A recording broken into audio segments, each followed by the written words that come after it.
Signetter, however you say that shit, the side to the netter, Signetta, where you at? Signetta's in the house, yeah, Signetta's in the house.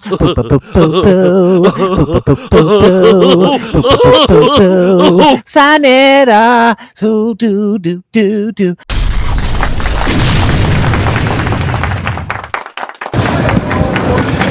Peace and Black Power family. Welcome to another Sarnetta TV House of Consciousness production. And you already see I got the man on the screen, brother Tariq Nasheed. How do you spell your last name? Nasheed. Oh, I got it right. I thought I messed up. Brother, you didn't come into town for this, so I want to give it to you right now while you're here. That's your award for having the best documentary of the year, of the years. You see what I'm saying? Thank you, brother. Thank you, family. What do you think about that? I love that. I didn't know how it was gonna look. This is tight. I don't know why I thought it's not cheap, brother. It ain't cheap. I'm like, I know you ain't cheap, but I'm like, this is nice. You went all out, brother. That's right. Man, I love this, brother. I really respect that. Yeah. Hey, so the Sarnetta TV Awards is honoring elders and notables in our community who have served the community with activism and scholarship at a time when the world is marginalizing black leaders. I love that.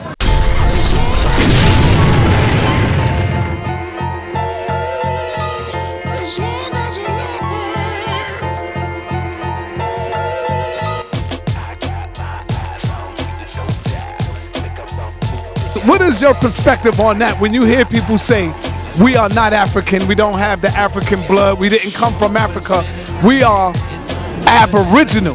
Now, there is some validity to some of that because we have, people who look like us were the original people here, based on the descriptions of the European explorers. People like Sarnetta, because you put in a lot of work, and you've been putting in work before a lot of folks, before the YouTube thing. You've been doing this. Peace and Black Power family. Welcome to another Sarnetta TV House of Consciousness production.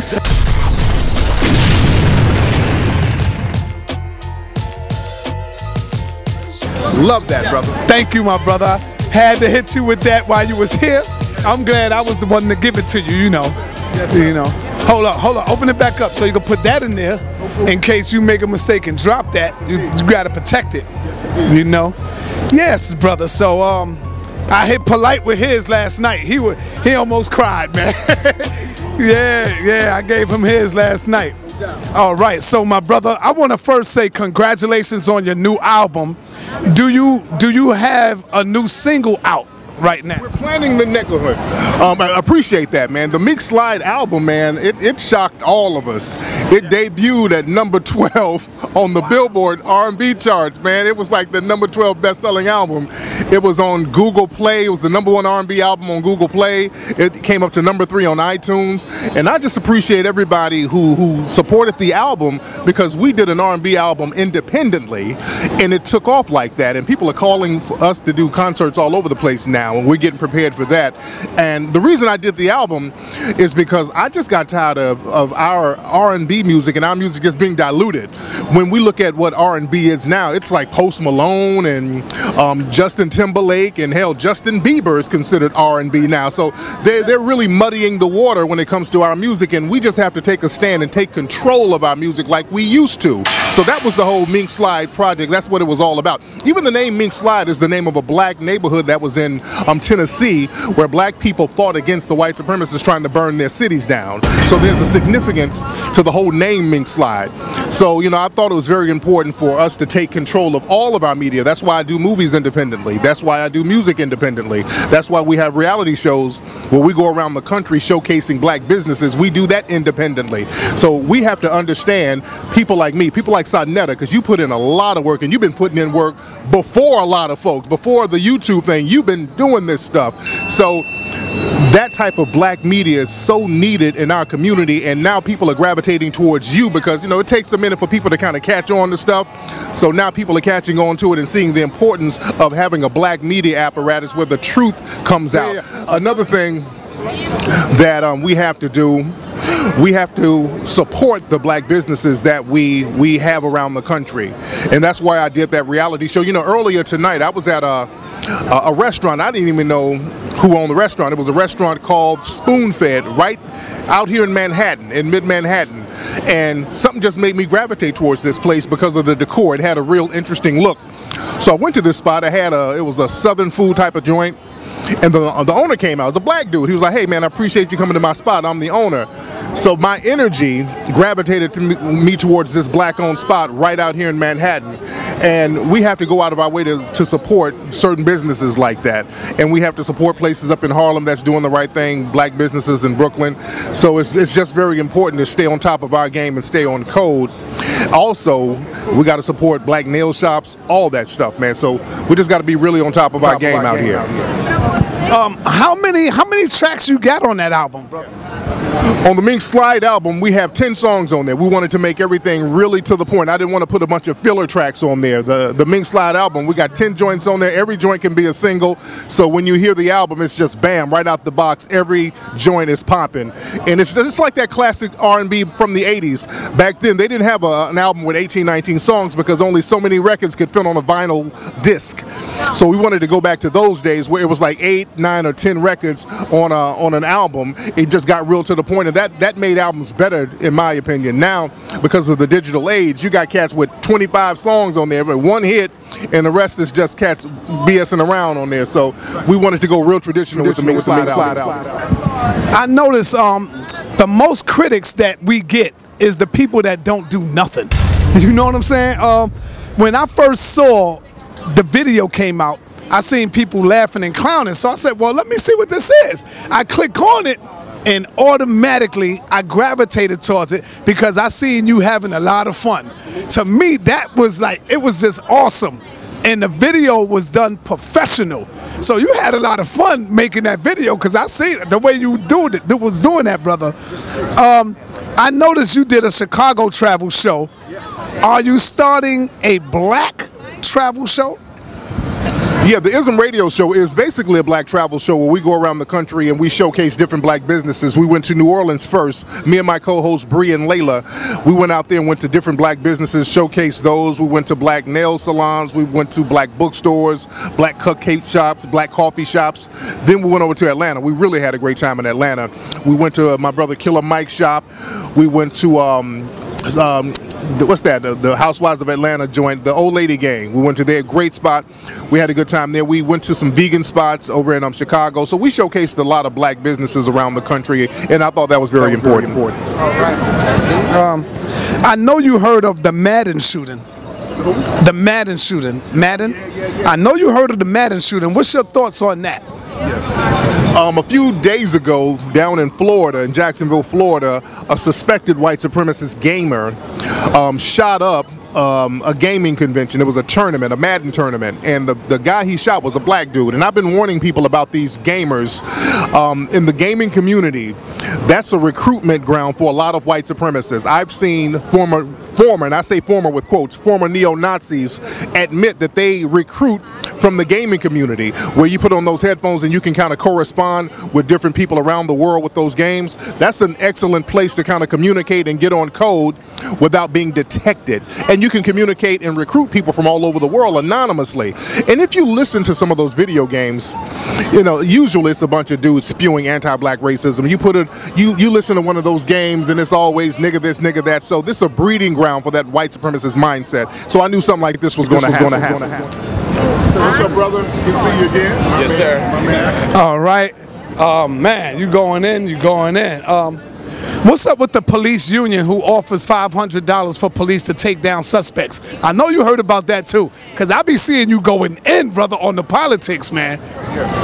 So out here in New York, they've deputized citizens now. The police unions out here in New York, as a matter of fact, they put out a letter saying that they're going to offer civilians $500 to help them subdue suspects who are resisting arrest. So, you know, those are little code words. The only people who get caught up for resisting arrest are us.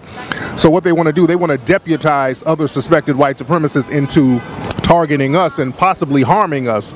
So we got to be on code and be on top of our game to protect ourselves from that. All right. Omarosa have a new book coming out, or a new book out, exposing Donald Trump. Is this good for black people, or what do you think? What's your thoughts on that? Omarosa, some people are trying to say she's the spook who sat by the door and all that. And the thing is, what she's doing, exposing Donald Trump, is a good thing. But I give Omarosa just a day pass, because Omarosa is an opportunist, and she had no intention on exposing Trump as long as she had a job. She was smart enough to kind of have an insurance thing going on. She knew that they could possibly throw her out, so what she wanted to do was tape them secretly and just kind of sit on that and wait and see if they would turn on her, which they did. So now she's trying to jump out there like, hey, I was really out here trying to be covert. No, you're an opportunist. So we appreciate you exposing Trump, but I won't trust as far as I can throw a stick at it. That's right. What is your thoughts on Donald Trump? What do you think that he will be out before next month is out? Next month coming up? I don't know what's going to happen to Trump, man. You know, but Trump isn't as bad for black society as we think. We're like, hey, man, Trump is bad, Trump is bad. But look, what more can they do to us? The stuff they were doing to us, they were doing under Obama. All of these blue laws and all that, that was under Obama. All of these governors and mayors allowing these race soldiers to harm us, these were Democratic guys down in Ferguson. That was a Democratic dude. Down in New Orleans, where our brother got shot down there, that was a Democrat. So Trump ain't gonna do anything to us that that the dominant society is not doing to us. So it's very interesting to see that there's a lot of infighting with people in the dominant white society, you know, with the Antifa and all that. But we have to understand, whenever the dominant white society fights with each other, usually that's a precursor to something that they want to do to us. That goes back to the Civil War. They're fighting each other, and after the Civil War, we get those Jim Crow black codes and all that type of stuff. So we got to be very careful because of that. There's a new wave coming up now where people are now saying that we are not African. We don't have African blood. We was brought from America to Africa for slavery. So they saying that it was in reverse. And believe it or not, brother, they got a huge following. I mean, the masses of our people are asses. We already know that. The masses are asses. So when you following the masses, you know we got to go the other way. What is your perspective on that when you hear people say we are not African, we don't have the African blood, we didn't come from Africa, we are aboriginal to this land, we are indigenous to this land, we are the Native American Indians? What do you say on that? Now, there is some validity to some of that, because we have, you know, people who look like us were the original people here, based on the descriptions of the European explorers. And even based on photographs and paintings, it showed us with the same phenotype.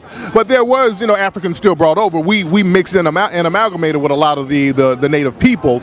And that's why I like to use the term Black American. Because when we use the term African American, you have white people who come over from South Africa and they claim African American. You know what I'm saying? So that's kind of a trick bag. So I like to use the term Black American, because we do have our own culture, we have our own experience here, and we have a very unique situation here, whereas you have certain people who come over from Africa who really don't identify with us. And I had a problem with a lot of Nigerian coons, and they get mad at me for pointing this out. I got love for Nigeria, but they allow the coons from Nigeria to come over here. Not to say all people from Nigeria are coons, but when they come over here, it's like, well, those are Akatas. They're not us. So I say that to say that we, even though we have our own culture, phenotypically and historically and culturally, we're still African people.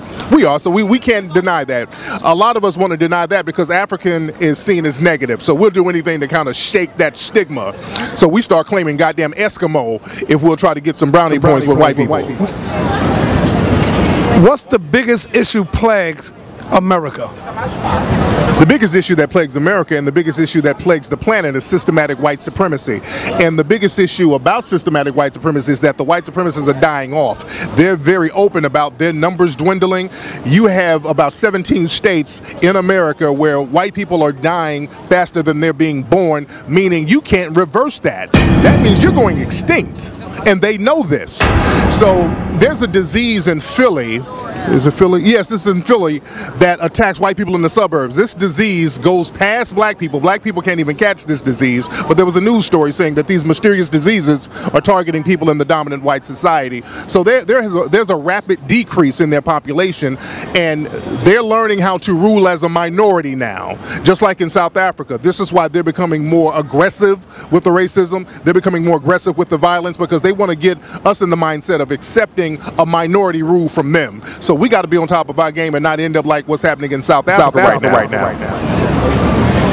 Should it matter what white folks say about us, what white folks feel about us? Should it matter to us?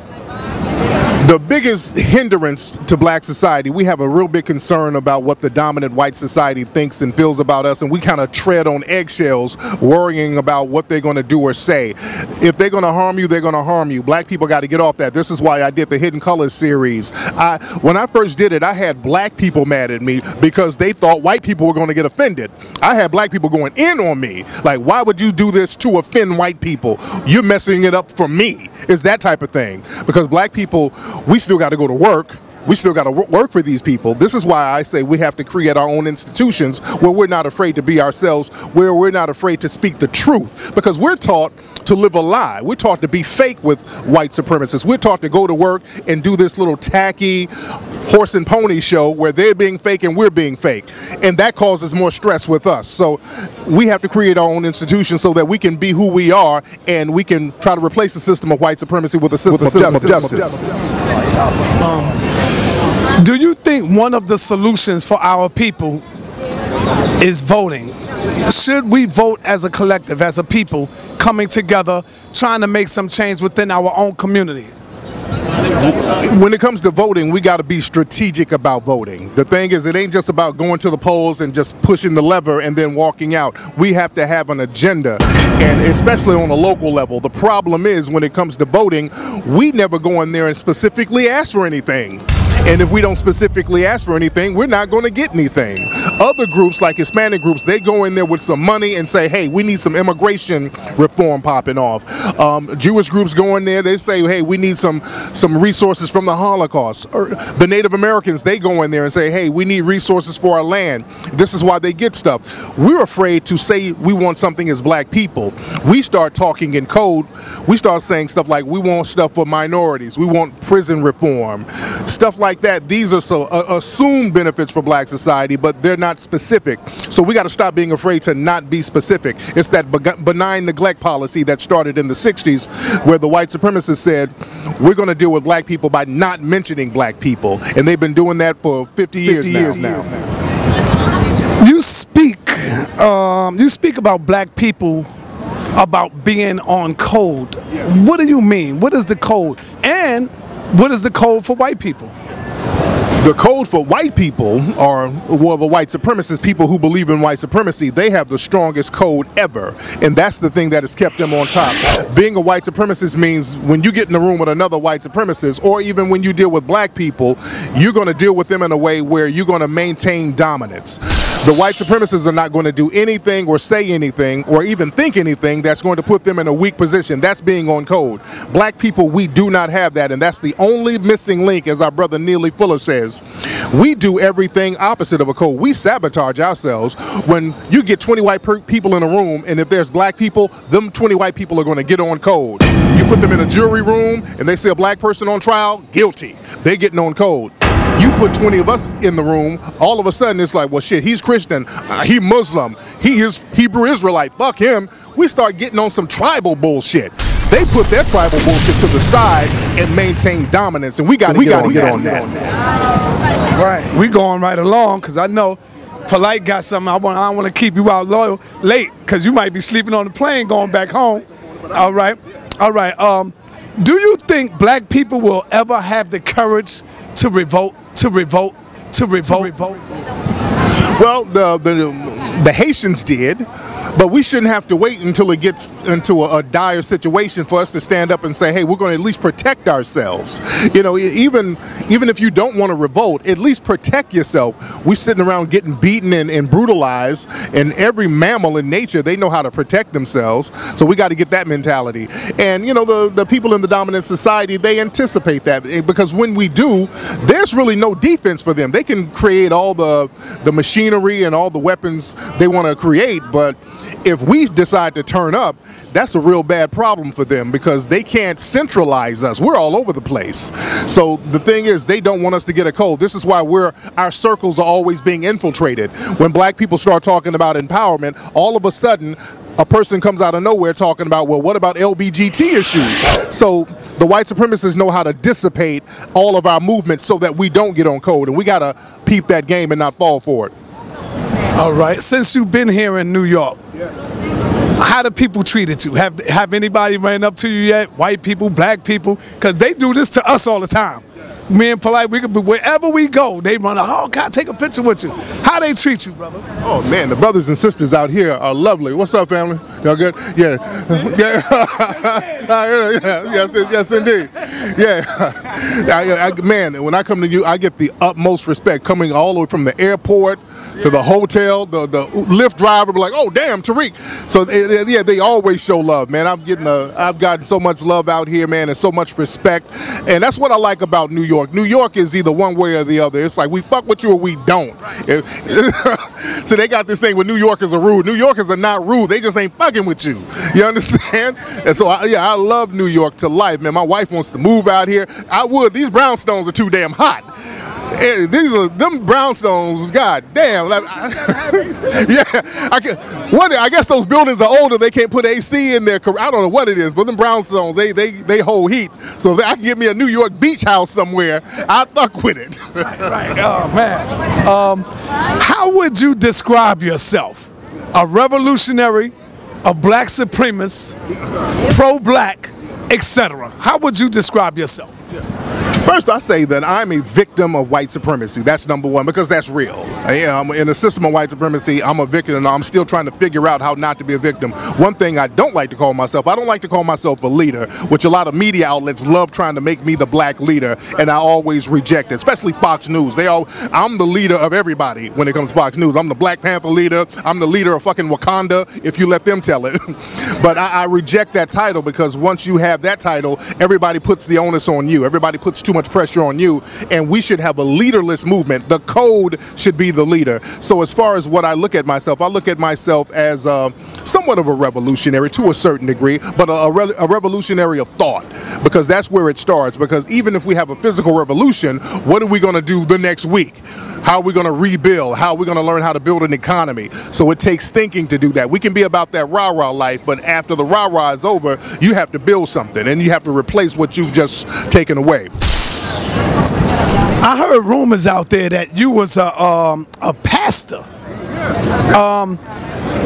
Do you do sermons regularly? No, I became an ordained minister really to go to Africa. I was going to use that, my ordainship, to go to Africa and help people over there. But when I went over there, I didn't see all these sickly dying people like I kept hearing about. And they were like, hey, yeah, they're like, man, we ain't got no goddamn malaria. We got trees we can go make a tea, and malaria be gone in 3-4 days. So, you know, I became an ordained minister just so I could use that to help other people if I needed to get into different countries.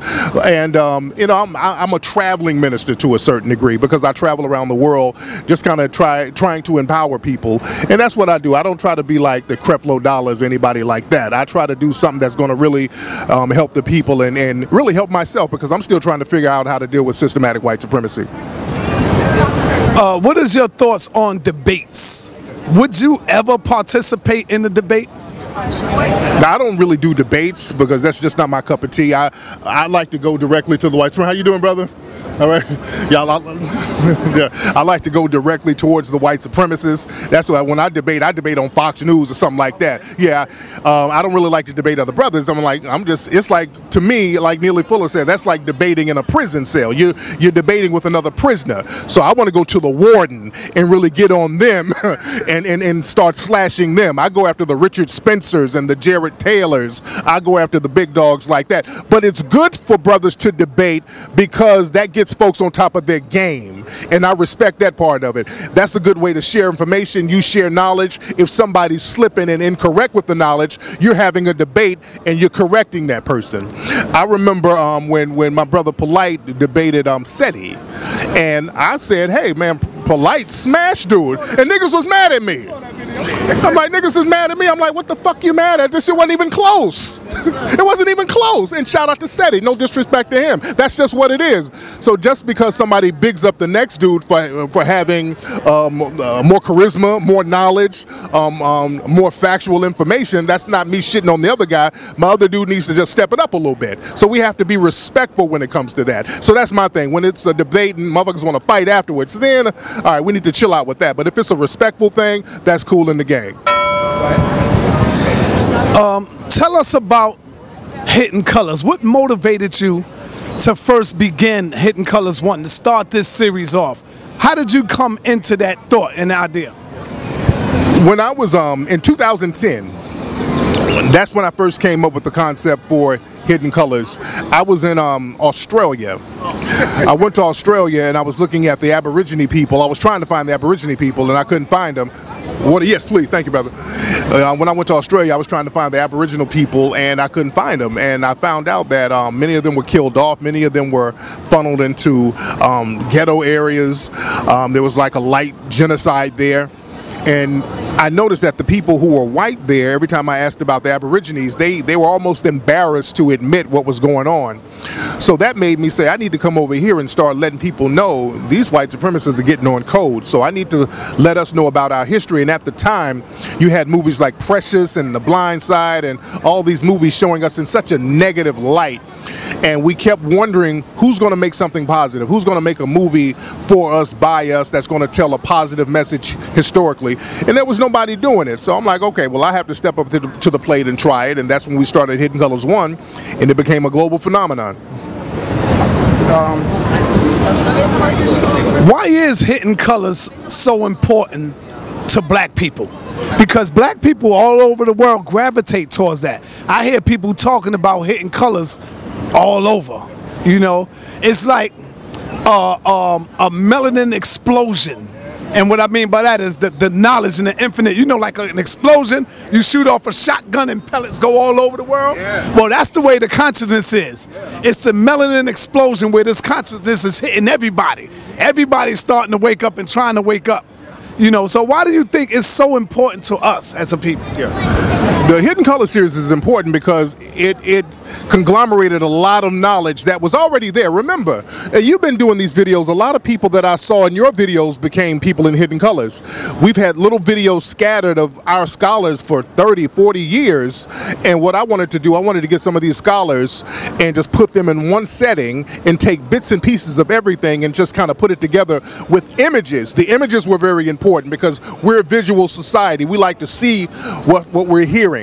So putting video images and photograph images on top of it, that just really, you know, what made everything real clear and concise, and people gravitated towards it. I mean, I remember I did a lecture in Amsterdam, and I ran into a brother from Ethiopia.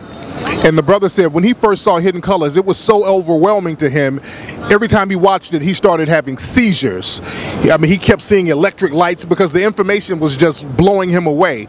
And the information is like that. When you're getting information about yourself that you've never heard and it's having a positive reaction, because every time we hear about ourselves in history, we were slaves, we got our asses whooped. So hearing positive information about yourself just being thrown at you back to back to back, that was a culture shock to us because it's never taught to us, and people gravitated towards it. All right. Do you think Black Power is dead when you hear Black Power? We're trying to get black empowerment.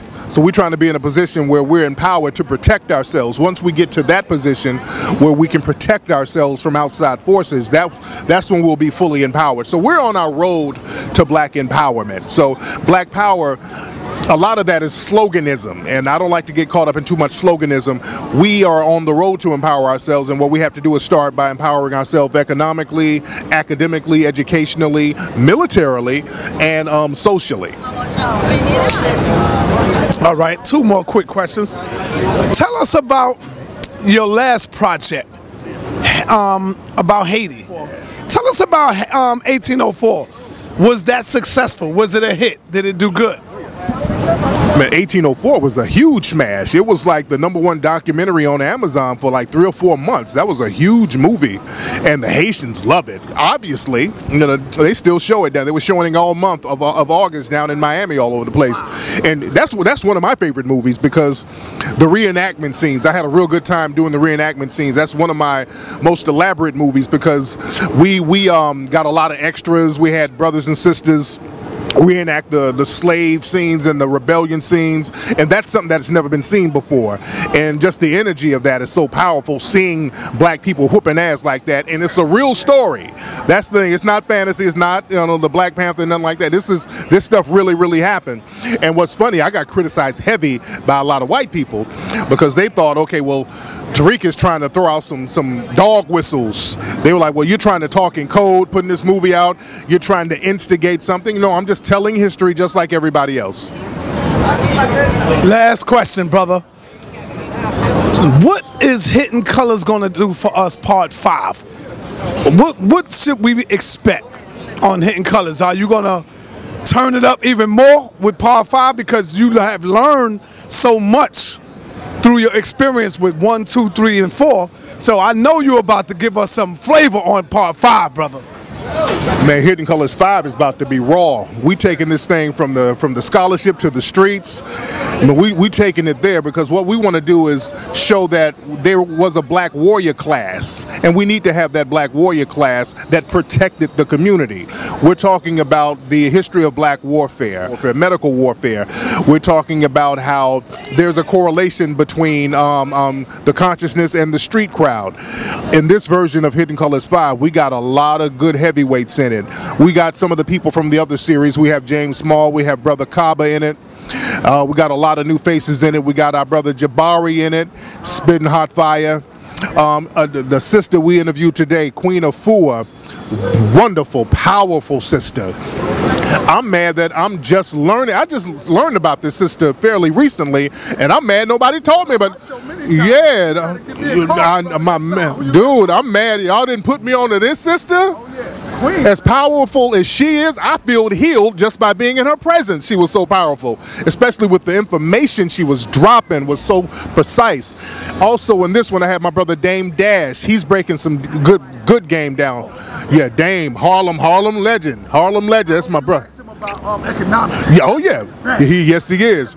And Brother Polite's in it, dropping some real good game. Brother Polite is dropping hot fire in this. My brother Ice-T, the OG, LAOG, he's in it, we're getting, it's real fire. I'm gonna have Shahrazad Ali back in it again, and we got some real good guys. There's a brother, Kemet Shockley out of DC. You familiar with that brother? Is a brother, yeah, he's real thorough with the knowledge, man. So yeah, this one is a heavyweight, man. This thing is gonna be a monster. Oh man, that's powerful. All right, my brother, take it away.